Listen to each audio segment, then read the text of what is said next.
Welcome to the deep dive. Looks like we're tackling a whole stack of reports on Europe's economic future today. Yeah, quite a bit to unpack. From what I'm seeing, we're diving deep into Europe's competitiveness. Definitely. But not just the usual numbers game. Right. We'll be looking at this through different lenses. Looking at the European Union as a whole. Individual countries too, of course. And businesses operating in Europe. Can't forget the people who live there.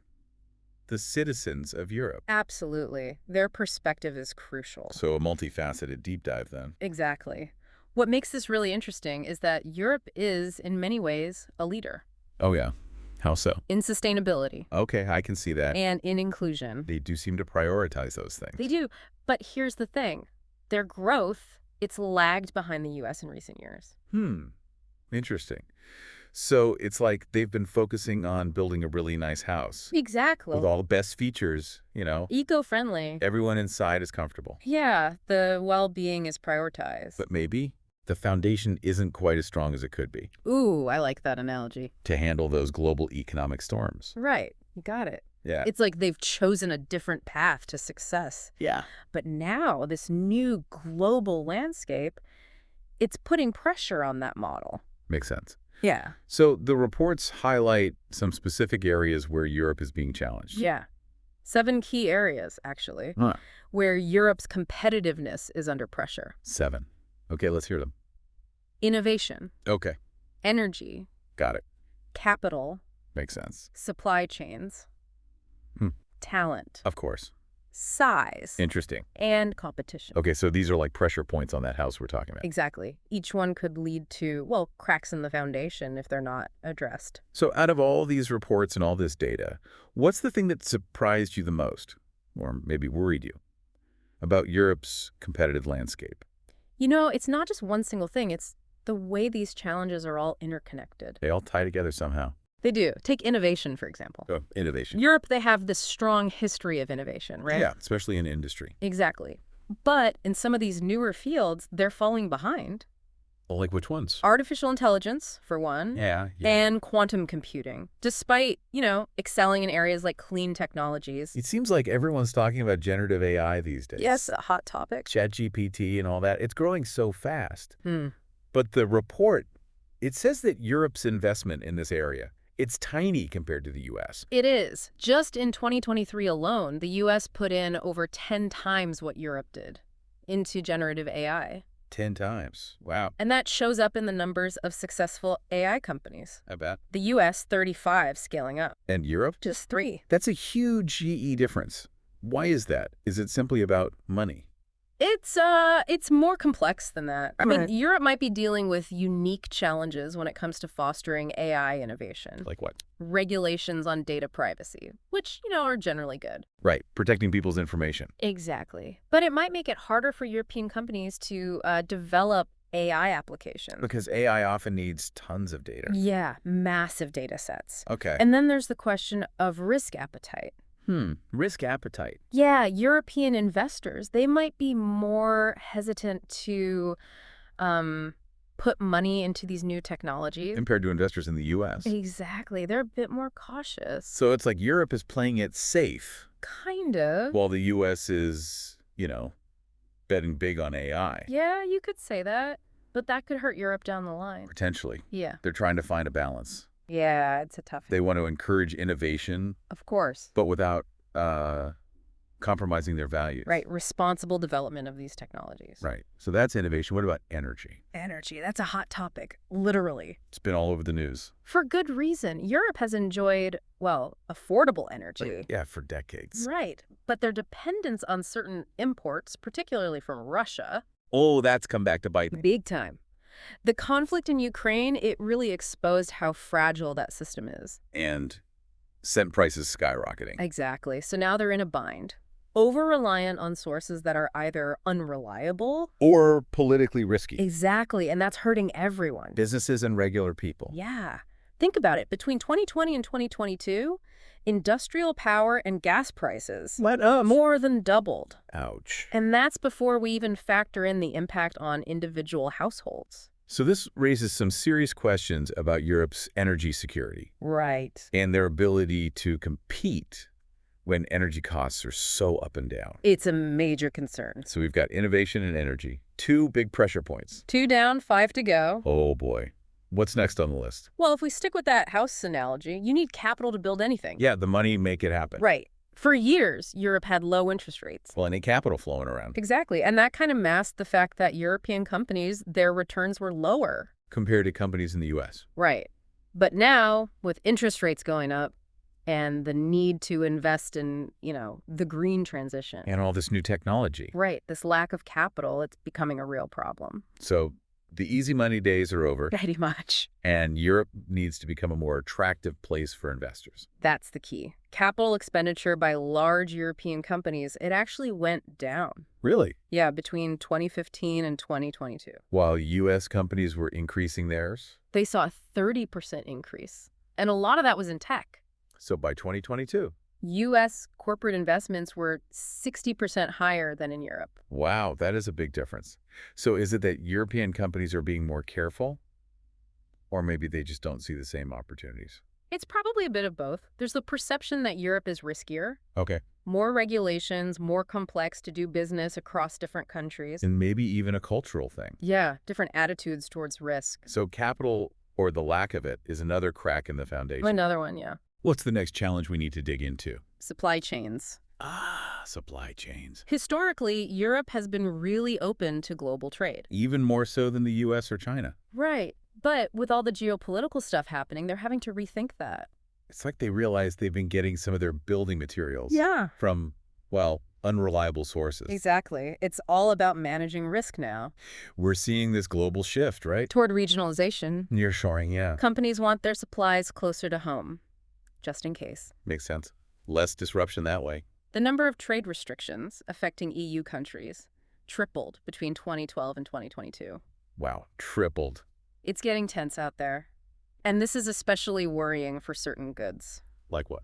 Semiconductors. Okay, those are vital these days. And critical minerals. Right, those are important for all sorts of things. Batteries and... Exactly. And Europe, heavily dependent on external sources for those. Yeah, it makes them vulnerable. Yeah, especially as these technologies become more and more strategic. Reminds me of that situation with China restricting exports of graphite.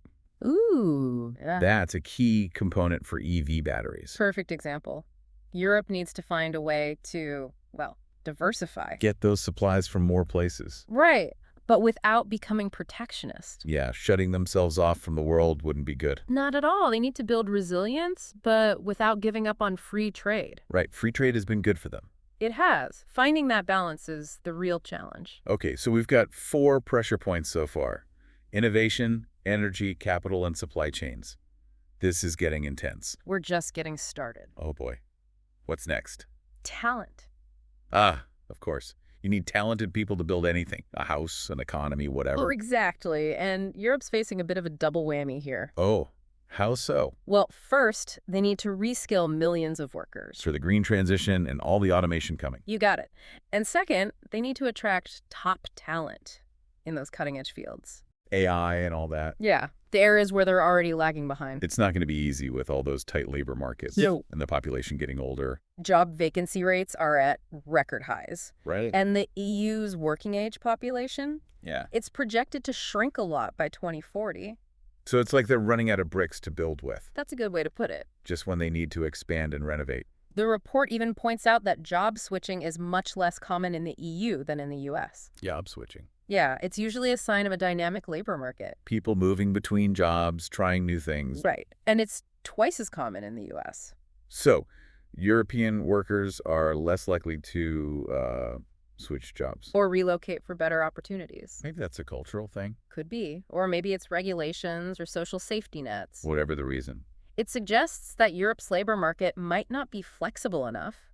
To adapt to this rapidly changing world. Right. Okay, so talent is a big one. What else do we need to consider? Size. In today's economy, scale matters. More than ever. We're seeing those winner-take-most dynamics. Exactly. A few giant companies dominating. The tech giants, for example. Right. But Europe, they're known for their small and medium-sized businesses. They are. And those smaller businesses, They're vital to the European economy. But when it comes to competing globally, They're often at a disadvantage. they just don't have the resources of those mega corporations. Exactly. The EU as a whole, their economy is comparable to the US and China. In overall size, yeah. But they're individual companies. They tend to be smaller. Less able to compete on that global stage. Right. The combined revenue of the biggest listed companies in Europe, Yeah. it's significantly lower than in the US. Less money for R&D, less ability to expand internationally. And they're more likely to be taken over by a bigger company. Exactly.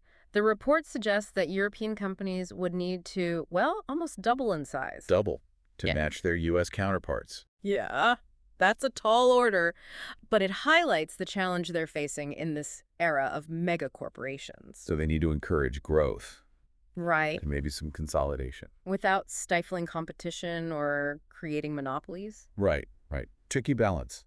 Okay, size. What's the last pressure point? Competition and market frameworks. It's about how Europe positions itself. In this global competition for innovation and investment. Exactly. Traditionally, Europe has been all about free markets. Limited state aid. Right. But it seems like the rules of the game are changing. Yeah, other countries are playing differently. The US and China, for example, they're being more assertive, using industrial policies to support their own companies. We saw that with the U.S. Inflation Reduction Act. All that money poured into clean energy and tech. And a lot of those benefits were tied to manufacturing in the US. Exactly. So it puts Europe in a tough spot. Can they stick to their free market approach And still compete effectively. when other players are tilting the playing field? That's the million-dollar question. They need to figure out how to balance their principles with the need to protect their interests, especially in a world where the rules are changing. So it's a crossroads for Europe. Definitely. Stick to their principles and risk falling behind. Yeah. Or get more involved in supporting key industries and technologies. It's a tough choice. Okay, so we've outlined the 7 pressure points. Innovation, energy, capital, supply chains, talent, size, and competition. Phew. That's quite a list. That's a lot to think about. I'm starting to feel the pressure myself. I understand. It's a lot to take in all at once. But it's not all doom and gloom. The reports also offer some, well, ambitious goals for Europe to consider. And that's what we'll delve into next time. Welcome back. Last time we went through those 7 challenges to Europe's competitiveness. Yeah, it felt like we were watching a house get battered by a hurricane, all those cracks in the foundation. Right, so this time we're looking at the blueprints for fixing it.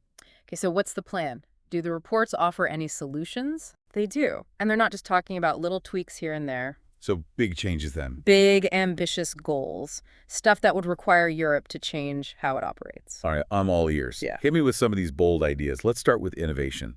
The report suggests doubling innovation spending, right? Yeah. That's going to be pricey. Are European governments and businesses really on board with that? It's definitely a big ask. You know, Europe is currently spending about 3.7% of its revenue on R&D. And the U.S. is spending more. Way more. They're at 6.8%. The goal is to close that gap Get you up to the U.S.? and then surpass them, aiming for 7.4% of revenue invested in R&D. So it's go big or go home when it comes to innovation. But isn't there a risk of, just throwing money at the problem without a clear plan? That's why the report stresses strategic investment. Investing wisely, not just spending more. Exactly. Focus on areas where Europe has the potential to be a leader, Play to their strengths. like autonomous driving, Okay. AI in healthcare, clean technologies, things like that. The report specifically mentions being smarter about AI, right? Making a distinction between adoption and development. Right. When it comes to adopting AI, Europe is actually in a pretty good spot. They have a lot going for them. They do. A strong industrial base, Yeah. a reputation for good design, access to tons of structured data. So they could be leaders in using AI to solve real-world problems. Exactly. Think manufacturing, healthcare, transportation. Okay, but what about developing AI, where Europe seems to be lagging behind? Well, there, the report suggests a more focused approach. For example, they're strong in the semiconductor industry, right? Yeah. So they could specialize in developing AI chips or focus on things like blockchain technology or business-to-business AI applications. Areas where they have an edge. Right. It's about picking their battles. Playing to their strengths. Exactly. Okay, so that's innovation. Now, how about energy? Yeah, energy prices, that's a big one. The report wants to cut those in half. Ambitious, right? How is that even possible? It's a huge undertaking, no question. It's not just about finding cheaper sources of energy. It's about changing the entire system. Wow. How we produce energy, how it's distributed, even how we use it. Totally. Europe needs to get energy from more diverse sources. Not rely on just a few countries. Right. And develop more capacity at home, especially for renewables. They've made progress with wind and solar. They have, but there are still roadblocks, like getting permits takes forever. And the infrastructure isn't always there. The report also says they need to be careful about relying too much on new suppliers, right? Yeah, you don't want to just trade one dependency for another. And ramping up fossil fuels would go against all their environmental goals. Exactly. So they're talking about a multi-pronged strategy. Attack the problem from all angles. Accelerate renewables, of course, but also explore new, lower-cost sources. Invest in innovation to make clean energy cheaper. Right. And manage their energy systems more efficiently. It sounds like a really tough puzzle. No easy answers. It's going to take a lot of collaboration and some outside-the-box thinking. Okay, let's move on to capital. The report says they need an extra $400 billion in annual corporate investment. Where's all that money going to come from? Well, remember, European companies are investing way less than their American counterparts. And that gap is getting bigger. Yeah, it's widening. So to catch up, Europe needs to make itself more attractive to investors. Domestic and foreign. Exactly. Imagine you're a European entrepreneur, you've got this great idea, what do you need to make it happen? Money, obviously. Of course, access to funding is crucial, but it's also about the overall environment, a place where risk-taking is rewarded, where failure is seen as a learning experience, not a black mark. So it's about shifting the mindset, making Europe a place where investors see opportunity. But how do you actually do that? The report has a few suggestions. Okay, let's hear them. They talk about completing the capital markets union so it's easier to get funding. Encourage pension funds to invest more in growth-oriented companies, and maybe even create a European fund to support those early-stage innovations. So it's a mix of policy changes, financial incentives, and maybe even some cultural shifts. Exactly. Encourage that entrepreneurial spirit. Okay, what about supply chains? The report talks about diversifying suppliers and sourcing more critical materials domestically It's about finding that balance. between global trade and strategic independence. Right. It's a tough one. How do you reduce reliance on certain countries without getting all protectionist, without undermining the whole idea of free trade? It's definitely a balancing act. The report says to be mindful of geopolitics when choosing suppliers and to explore new sources of critical minerals here in Europe while also being mindful of the environmental impact. Didn't they recently pass that Critical Raw Materials Act? They did. That's a good step. It's all about increasing domestic extraction, processing, and recycling of those materials. Exactly. But the key is going to be implementation. They have to create a competitive environment for these activities, but not at the expense of sustainability. So it's about getting those essential supplies, but doing it in a way that's good for the environment and supports local industries. Not easy. Okay, now what about talent? They're proposing a massive reskilling effort, right? Yeah, the goal is to transition 18 million workers into new roles. 18 million, that's huge. It shows you the scale of the challenge, especially with the move to net zero. Europe needs its workers to have the skills for those future jobs in green technologies, in digital fields, and so on. The report also mentions flexicurity. It's about protecting workers, not jobs. That's the idea. Sounds good in theory, but how would that actually work? Well, flexicurity is all about making it easier for people to change jobs, learn new skills, without worrying about losing their livelihood. So there's a safety net, but it also encourages people to be flexible. Exactly. Embrace new opportunities. But wouldn't that require some big changes to social safety nets and training programs? It would. Policymakers would have to figure out how to support workers during those transitions, while also encouraging that flexibility in the labor market. It's a tough balance to strike. The report also talks about attracting talent from other places, especially those top minds in fields like AI. Right. How do you compete with places like Silicon Valley? It seems like everyone wants to work there. It's going to take a multifaceted approach, better education systems, more focus on STEM fields, create attractive work environments, and maybe even rethink immigration policies. Make it easier for skilled workers to come to Europe. Exactly. They even suggest free talent movement agreements, kind of like free trade agreements, but for skilled workers. Wow. That's a bold idea. It shows they're serious about this talent gap. Yeah. Okay, what about size?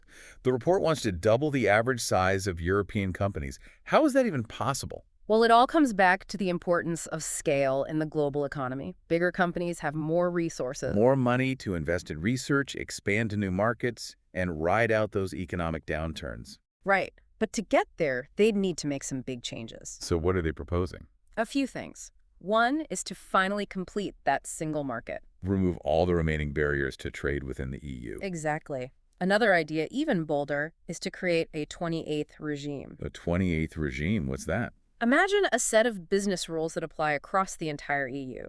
So companies wouldn't have to deal with 27 different sets of regulations. So basically simplify things. Create one unified European business environment. Exactly. It would make European companies much more competitive globally.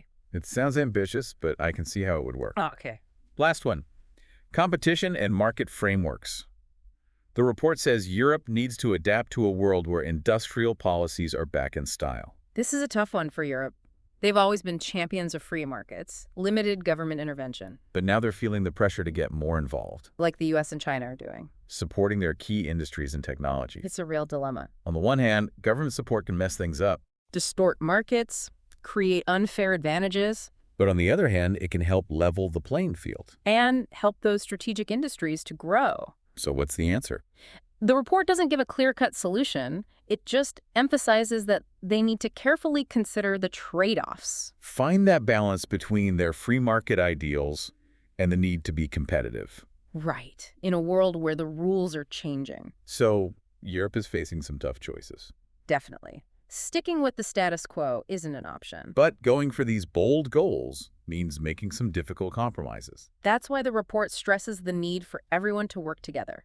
Businesses, policymakers, citizens. To find and implement solutions. It's about recognizing that Europe's future depends on a shared vision and a willingness to make tough decisions. So we've covered a ton of ground. The challenges, those bold solutions they're proposing, it's like Europe needs a whole new house. Yeah, but they got to keep living in it while they rebuild. Exactly. And it's not just about, like, the technical stuff. Hmm? Fixing the foundation, adding on new rooms. It's about the people who live there. Exactly. How are they going to experience all these changes? Yeah. And the report actually does address that. It does. It looks at how all this stuff plays out for different groups in Europe. Okay, so who are these different stakeholders? Well, you've got the EU as a whole, of course, then individual member countries, Makes sense. businesses in Europe, and, crucially, the citizens, the people who actually live there. Right. Can't forget about them. You So know let's that? break it down, starting with the EU. It's like they're the conductor, trying to get all those different instruments, the member countries, to play in harmony. I like that. So what does the report say the EU needs to do to make Europe more competitive? Well, it calls for a more strategic, unified approach, more investment in R&D, infrastructure. Building blocks, Exactly. Streamline those regulations, make it easier to do business, less red tape. and get those member countries working together more closely. Easier said than done, right? Each country wants to do its own thing.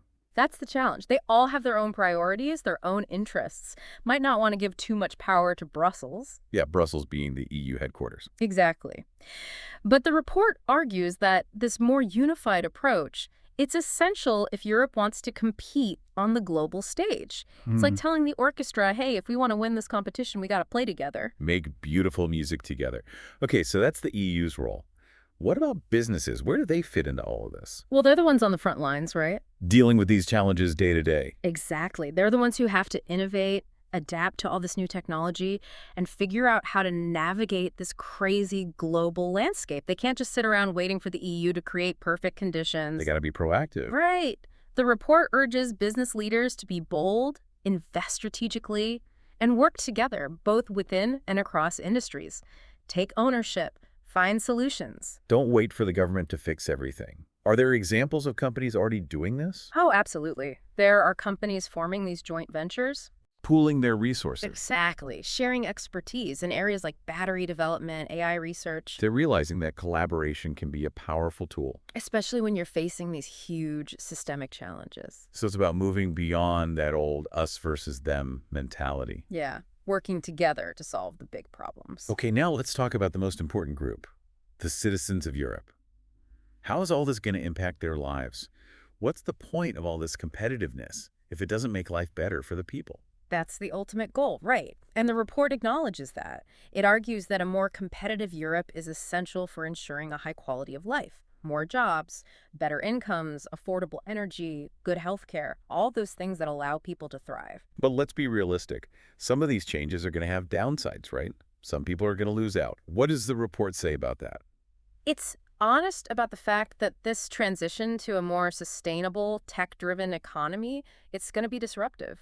Yes, some jobs will disappear. People will need new skills to stay competitive. Exactly, but the report argues that these challenges can be managed if they do it right. Okay, so how do they do it right? What are they proposing? Well, they talk about investing in reskilling programs, strengthening social safety nets so people have support during these transitions. Making sure nobody gets left behind. Right. And having proactive labor market policies to help people find those new jobs. So it's about spreading the benefits of a more competitive Europe As widely as possible. and making sure that people who are negatively affected get the support they need. Exactly. And the report stresses the importance of citizen engagement. People need to have a say in shaping these policies. Make sure the transition is fair and works for everyone. That's the goal. This whole deep dive has been fascinating. A little overwhelming, to be honest, but definitely Yeah. fascinating. What's the biggest takeaway for you? What really stood out? For me, it's that Europe needs to find a balance between its traditional strengths, like sustainability, social inclusion, and this renewed focus on economic growth and global competitiveness. It's not an either situation. They don't have to choose one or the other Exactly. They have to figure out how to adapt to this new world. without losing what makes Europe unique. Right. It's not about copying the US or China. It's about finding a European path to success in the 21st century. And the report, it's not just about doom and gloom. Not at all. There's a sense of optimism there. It's about seizing opportunities, Yeah. building a better future for Europe. Well, that's a great note to end on. This deep dive has given us all a lot to think about. Hopefully it sparked some ideas for you, our listeners, inspired you to learn even more. Thanks for joining us on the deep dive.